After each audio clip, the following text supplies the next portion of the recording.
Welcome to the Slop Farm. Enjoy the video. You begin by powering down the console and removing batteries. This prevents shorting. Once done, remove the 4 Torx screws at the back. Use T8 for corner screws and T6 for internal screws when needed. Make sure to keep screws organized because their length and position matter for reassembly. As you separate the shell, note clip tensions and cable positions so you can reverse the process. This step exposes the home button assembly. It's the gateway to the swap you'll perform next. You'll now access the button board.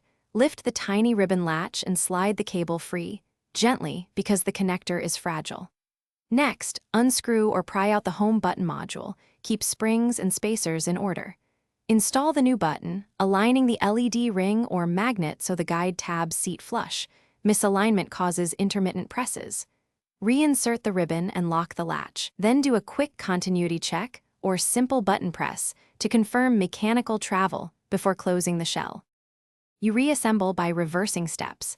Ensure every ribbon and connector sits fully with latches closed, then snap the shells together. Listen for even clicks. Replace screws in their original holes. Over-tightening strips threads, so torque them snugly. Reinstall batteries and power up the controller to test the home button. Press firmly and observe LED/response. If it doesn't register, first open and reseat the ribbon cable. If still dead, try syncing to the console or update firmware, because software can mask hardware fixes. Thanks for watching. Consider subscribing if we helped you today.